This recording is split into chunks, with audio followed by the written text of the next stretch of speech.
In pursuit of fugitive Harrison Ford, FBI agent Tommy Lee Jones has questions for the detectives that arrested him. So why do you think the doctor killed his wife? She was rich. He's a doctor. He is already rich. She was more rich. Are you even British? No, but it makes me more convincing. He just ran out.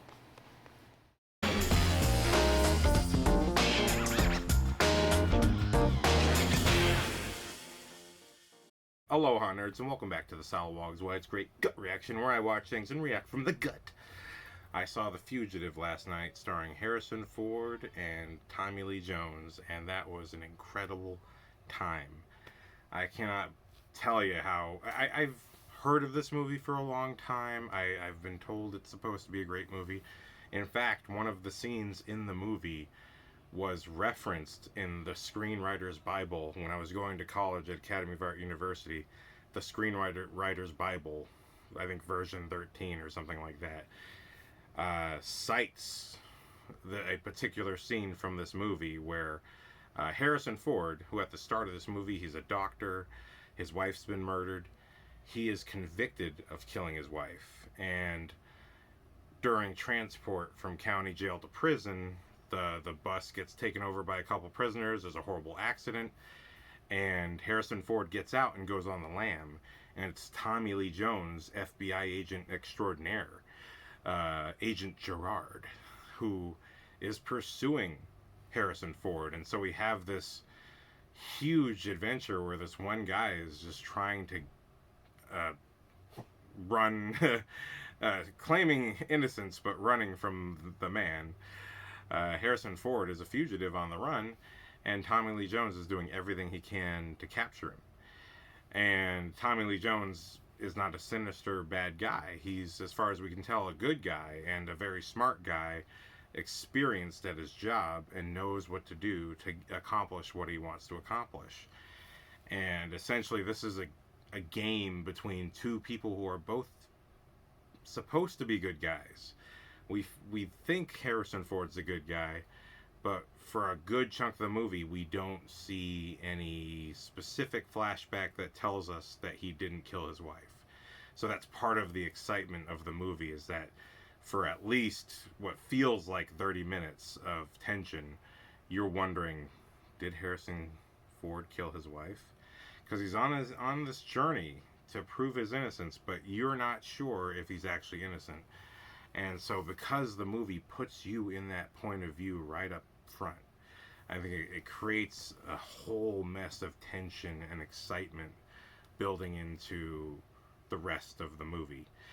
But the scene that the Screenwriter's Bible referenced was when these two first connect.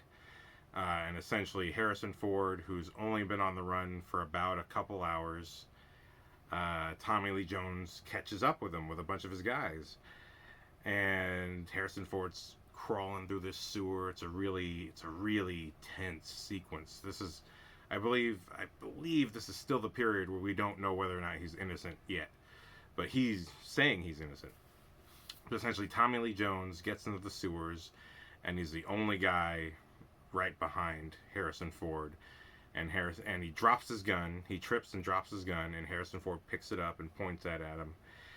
And I can't remember if there's more lines than this, but this is the scene where he goes, "I didn't kill my wife."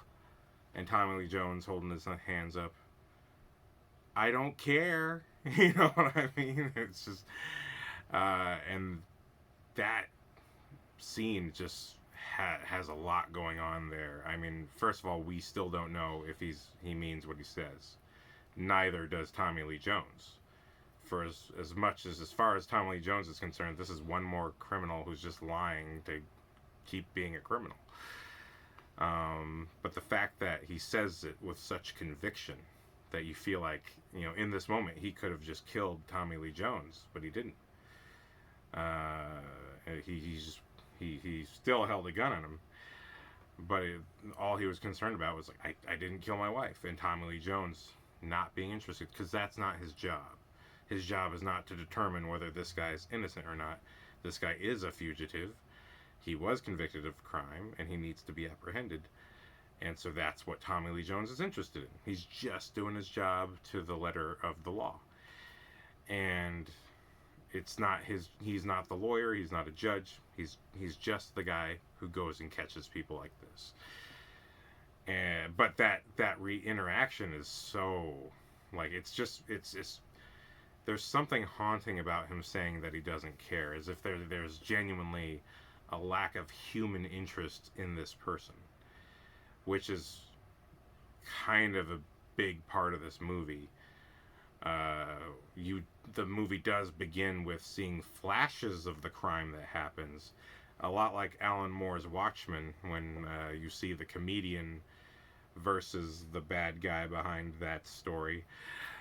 In the comic book, you get these little flashes of what happened, and that's kind of happening here, where we're seeing this beautiful shots of, I think it's Chicago. I forget. I think it is Chicago. We see these beautiful shots of Chicago and the city that these characters live in, and they're intercut with these really short, tight, scary shots of Selma Ward, who plays Harrison Ford's late wife in this movie. We see shots of her being attacked, and we see arms of a man, and it's also intercut with Harrison Ford going with the police after this event, and he looks grizzled and he looks scruffy, and he's in a jacket that doesn't look too dissimilar from the jacket worn by the guy killing the wife. So there's something kind of unnerving here, and this kind of this sense of like, this guy looks like some kind of predator. But what we'll learn later, mini spoiler, he did not kill his wife. Because seriously, once the flashback comes, the majority of this movie, literally the majority of this movie, is him trying to prove his innocence, which to me is the real fun twist. It's once we get to him, then that's a whole other movie of tension and fun that this movie is, and great scenes. But just the fact that the beginning of this movie is semi-experimental with this non-linear editing,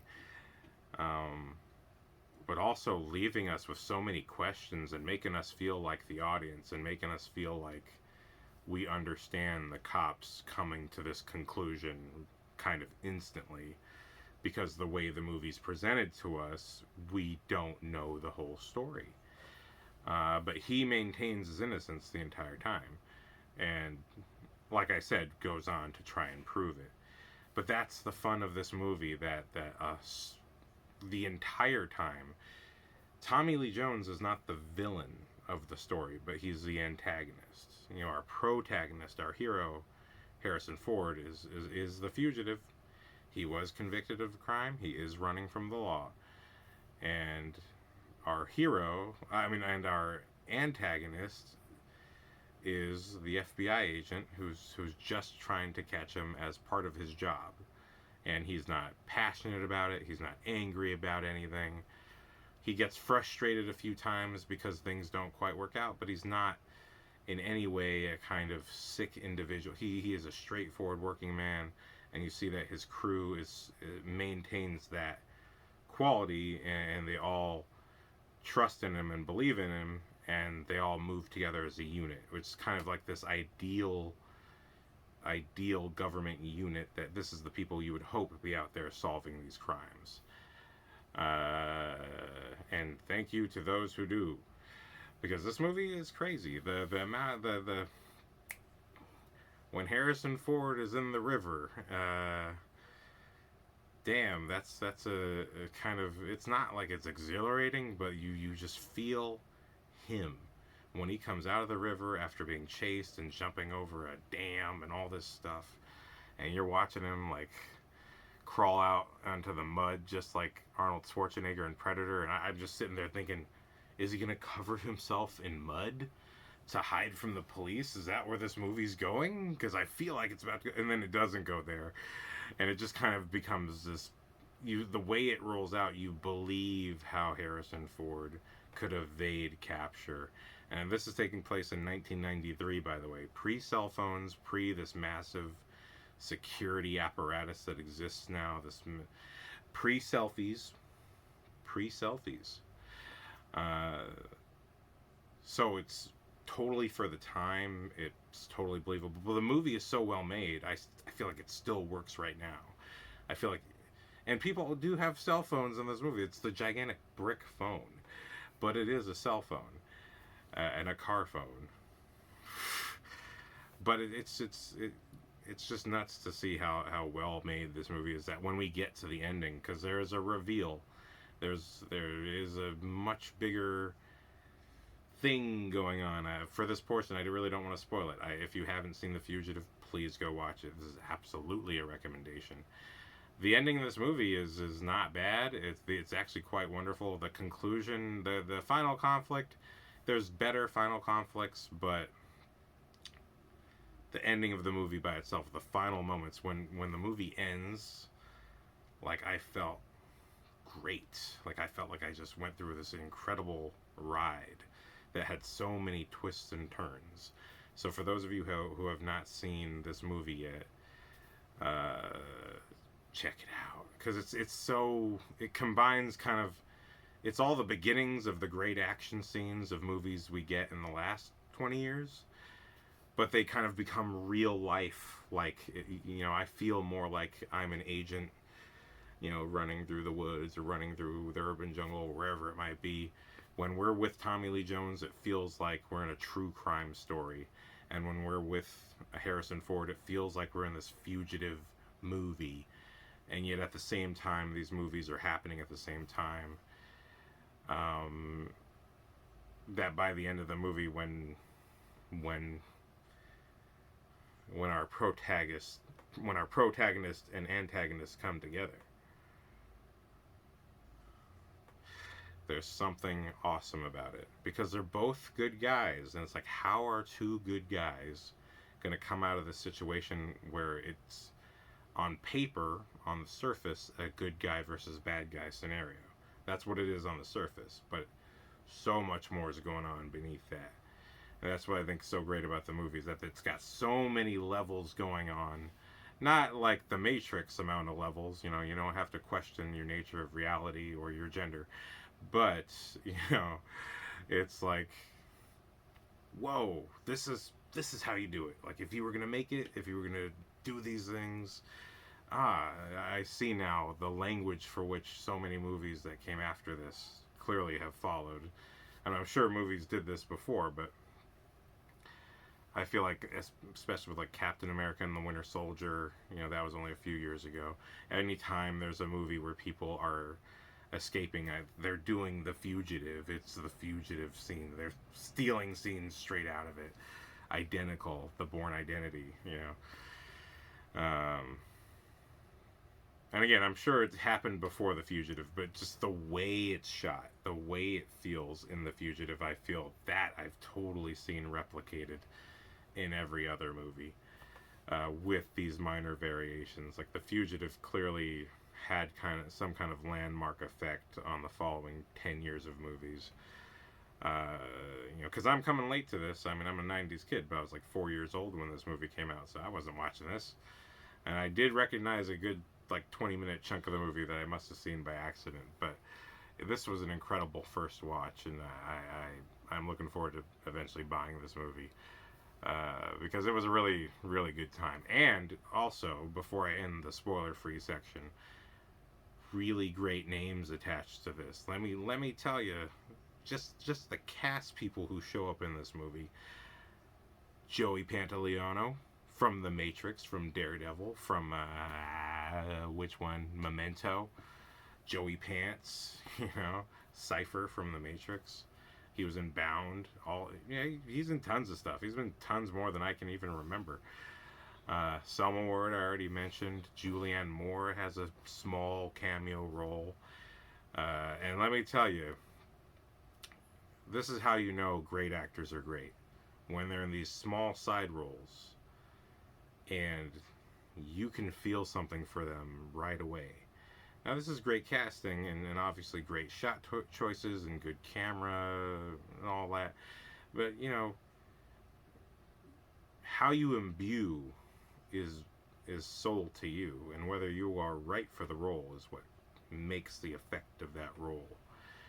And I think just seeing Selma Ward, there's a lot going on when you see her. She is beautiful, she is sexy, but she's also something seems compassionate about her. She just has that kind of quality about you. You feel like this is something comes off like this is a good person. And so that being said, Harrison Ford kind of, yeah, tall, handsome man, whatever, looks like a good guy with a kind of a questionable side or attitude. Um, and that's played up to 10 at the beginning of this movie where he's just so grizzled. Like, this is such a great Harrison Ford movie. You got movies that are great that have great actors in them, and you have movies that are great, but it's a great movie for that actor. And this movie is sort of both at the same time. Even uh, Tommy Lee Jones just knocks it out of the park as the good man. Uh, but we get little things like Jane Lynch popping up in a very small role, and it's played with these interviews of friends of Harrison Ford's character, and you just see the awe and the respect of his friends. That there is something next level about this person that it needs to be understood. Though that's the way these friends come off. Like, they're like, you don't understand. This is a good guy. This is a great guy. You don't understand. He's innocent. You know what I mean? Like the confidence that comes off of them, like a pure, genuine, sincere confidence. And Jane Lynch is that. You know what I mean? That Jane Lynch is like, Harrison Ford's a great guy. Okay, has he come to you for help? He hasn't, but I would help him if he had. But that's not his style. Like, whoa, Jane Lynch playing just a nice lady? Wow. You know what I mean? Now I know her as the big character that she's become. The much tougher, gruffer lady who likes to get laid. You know what I mean? Like, that's who she plays now. But back then, just another actor. But you can see even then she came off and imbued all that genuine. It was maybe a little bit too strong at the time because it was right after another scene with that too. But when she comes back, it's that feeling is still consistent. Like, you can see just how good she is. Julianne Moore in her scene when again Tommy Lee Jones interviewing her, like, you saw this man and what happened, and you can see this woman is troubled that Harrison Ford showed up in her life, but impressed with what he did because she's a doctor in a hospital that Harrison Ford is infiltrating, trying to find information on the man who killed his wife. And when you just see her scene, as small as it is, I want more of her in the movie. When she leaves the movie, it's like, where are you going? You're clearly the love interest. Come back. You're on the level. You know this dude good. Come back, because she's so good. Like, you can just see so much going on with her. It's like such a small role. I don't know if she had played bigger roles before this, but definitely you can just see the level of talent just from a little scene. And I think it's just crazy because I know her now as being a lead actress. I know her. My introduction to Julianne Moore was the sequel to Silence of the Lambs, Hannibal, where I thought she was great. Very young at the time, but I thought she was great. But seeing this, which is before that, I'm like, oh shit! Like, here you are, and you are just as engaging, and I'm like, and making me want to see more story with you in it as I should be as you as a main character. And I think that's the writing. The writing was strong that way, and the directing obviously strong, but the actor has to be able to bring it. So was great. And then Ron Dean, who I don't really know this actor. I know he's shown up and stuff, but I recognize this guy. This is one of the officers that arrests and interviews Harrison Ford at the beginning of the movie is Ron Dean. And he's in The Dark Knight. He is the officer who drives Harvey Dent away to his doom in the middle of the movie after the epic Batman versus Joker on the street sequence. Hit me! After that, and Harvey Dent is saved. The officer that drives him away, the officer that Harvey Dent later flips the coin with at the bar. I didn't know what they were gonna do to you. Really? Flip. You know. But that guy, he's the officer interviewing Harrison Ford, and it's kind of like some kind of twisted poetic justice happening in this frickin' movie where here he is as a kind of a crummy police officer doing his job wrong, because there's an epic scene where Tommy Lee Jones is interviewing him, trying to figure out more information about Harrison Ford, and he was like, well, why did you think he was guilty? His wife was rich. He killed her for the money. He was a doctor. He was already rich. His wife was more rich. It's just like, wow, bro. Wow. And we know that's real. I mean, I'm not against police at all. My mother's a police officer and a dispatcher, and fights the good fight every day to save people. Like, you may not believe it, but cops are working around the clock 24 hours a day, 7 days a week, and they're chasing calls and they're helping people like you wouldn't believe. You have no idea what cops go through. But that being said, we do know there are totally bad cops out there. There's bad people out there, period. Of course there's bad cops out there who make these bad assumptions. Making a murderer, whether that's true or not as a whole, shows some pretty sketchy stuff. And I mean, we know that everywhere, there's someone doing something wrong. And we know people get wrongful convictions, and it happens about things like this. Like when things do look bad, and in this case, like the way this movie starts, you get why these cops look at this guy and go, really? Really? You didn't do this? Really? But when you hear his attitude, it's kind of like, oh, you lazy, evil bastard. But Ron D just perfectly played that role, and then it's just fantastic. He comes back in The Dark Knight, and it's like he pays for it there. Oh, like, whoa.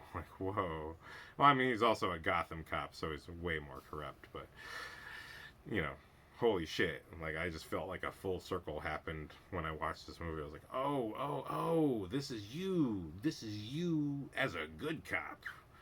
Whoa, before you moved to Gotham and really went the wrong way, bro. Like, damn, Ron Dean, damn. But yeah, anyway, so this movie's filled with great surprise little casting choices that I recognize and notice. And for Losties, I'm a Lostie. So if you're a Lostie, hey, magic hands, bro. You all, everybody. There's 2 Losties in this movie that I immediately lit up. It was 15 minutes into this movie. We're introduced to Tommy Lee Jones, and who's walking right in front of him or behind him. I don't remember, but she shows up, and she's basically his fellow agent / assistant. Everyone's kind of underneath him and has to do something for him at some point. One guy in particular always has to get his coffee and donuts, but this is the one that he trusts. L. Scott Caldwell, who her character's name's Poole in this movie. She plays Rose on Lost. The famed couple Rose and Bernard. So Lost fans, this is just for us. Everybody else in the world is like, God damn, skip to the nerdy part. Frickin' Lost geeks. Oh wait, no, skip But yeah, Rose shows up and Arst shows up. Frickin' the teacher who gets blown up in the season finale. Spoiler alert. Well, I'm not spoiling the real spoiler, so you can afford this one little spoiler. They blow this dude up. Daniel Rowe Buck. Seriously wrote your name wrong. I'm sorry, bro. He plays Agent Biggs, and it's just funny seeing them. And again, you see how good they are. You just see how, because they capture a lot of emotion in the show Lost. They get a couple episodes to breathe and to be the characters that they are, and they're exceptional in that show. And it's funny seeing them. This is 10 years before they would shoot Lost, and you see just how damn good they were then, and that clearly by the time they've reached Lost, like they've just, that 10 years of experience is clearly there. You know, whatever experience they had that made them great on The Fugitive, because when you watch that, I'm like, oh my god, I believe you're this serious agent who really cares about getting the bad guy, and that you respect Tommy Lee. Like, whoa, she's so good. You feel, I think the best stuff with these guys really is the first half of the movie, where they think Harrison Ford's a bad guy anyway, and you just see how much they care about getting things done. And as small as their scenes are, there's just something good about them. You can just tell, like, these actors have I've seen them in other stuff for sure, but man, these actors got something. And knowing who they are from Lost, I get this extra little appreciation. Like, you were in The Fugitive, you mofo. Like, I follow Xander. He calls himself Xander Original on what's his name? I follow Gregory from Lost on Instagram. Xander, dang it, I'm drawing a blank on your name, dude. But anyway, he's just fantastic. But he was in Terminator 2. So here I'm seeing him play this very weak character on Walking Dead, but his performance is amazing. You know, the character is this sort of vulnerable guy, but you know, obviously the performance has just got so much conflict going on. It's got a lot going on. And you know, it's one of those roles that, you know, even if the character, you know, is kind of a bad character, like when it's played so well, like Negan himself, you're just like, whoa, okay, you're someone to pay attention to, okay. But then to realize, like, oh, you were there in Terminator 2. You were the stupid stepdad, you know, or the foster dad. But then when you go now, knowing you're a great actor now, and going back and look at that, I'm like, wow, you were totally this guy in this movie. Like, I can't tell that guy and this Gregory guy is the same guy. So it's fun to see, like, the Lost people, and to see Ron Dean or Selma Ward or Julianne Moore in these little roles, and go, oh my god, this is, you know, maybe not necessarily before you were known. You were probably already in a bunch of movies at this point. But it's just amazing to see before you were a main character, or before you were a featured character, or a fan favorite, before you were a favorite. You know, you were in this movie as a supporting role, and you did clearly a great job then. It's like, oh, you deserved a Lost before Lost. God damn it, you're so damn good. Like seeing Locke, whenever I see Locke in a movie, and I'm like, you were that guy in The Aviator, bro. Anyway, that's enough Losty geeking out, but just great cast people. And I gotta do some crew shout outs. So I'm keeping it nerdy. We're not at the spoilers yet. But the writer of this movie, I need to throw that out before I get to the big one. The writer, the story, credited for coming up with the story and writing the script. I don't know if he's final script, but credited as story and script and screenplay, David Twohy, who wrote and directed Pitch Black, wrote and directed G.I. Jane, wrote and directed A Perfect Getaway, and he wrote Waterworld, Chronicles of Riddick. He wrote and directed Chronicles of Riddick, which we have mixed feelings on, but we will let those go for this conversation. Just like, whoa, man, you have had your hand in creating. If you haven't seen A Perfect Getaway, let me tell you, that's a great movie. That's a great movie, great Mia Jovovich movie. One of my favorite Mia Jovovich performances. She's so amazing. The whole cast of that is great, but damn, and my favorite Steve Zahn performance for sure. If you want to see Steve Zahn, like how you see Robin Williams in 1 Hour Photo, like, whoa, you can do that. You can do that. Go watch A Perfect Getaway. That the writer of A Perfect Getaway, if you like that movie, put his hands and his mind into making The Fugitive. That is awesome. And then there's Jeb Stewart, who wrote Die Hard and Another 48 Hours and Fire Down Below. A bunch. The hands that went into this movie and made this stuff. Like, these guys made great stuff later. And definitely they had their hands into this. And the big one, the director of this movie. I loved Under Siege as a kid. I loved that movie. That was one of my favorite movies as a kid, action movie wise. I need to see it again. Andrew Davis, the director of The Fugitive, made Under Siege. He made The Guardian with Kevin Costner. He made Holes. That was a favorite of my sister growing up. That's the one with Shia LaBeouf in it.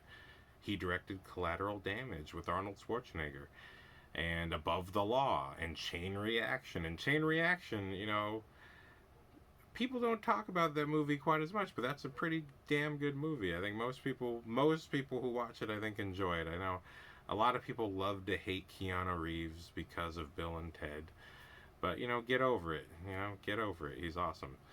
And Chain Reaction is the Keanu Reeves movie. It's a really good Keanu Reeves movie. That frickin' movie has a bunch of other talented names, like Lucius Fox is Morgan Freeman is in that movie. Yeah, it's all of these names, all these people that made this movie were all incredible talents who went on to make other great stuff too, and had made solid stuff beforehand. So yeah, just shout out to all those people. I just had to throw that out there because it's the part of the fun of watching this movie for me was seeing all those names and learning all those people had their hand in this. Like that, what the hell? And it makes me want to go back and watch A Perfect Getaway now. Freaking go watch that. Watch The Fugitive and then watch A Perfect Getaway. That's the perfect haunting action movie night. But anyway, that's the end of my spoiler-free section. The next video will be spoiler-full nerding out of The Fugitive.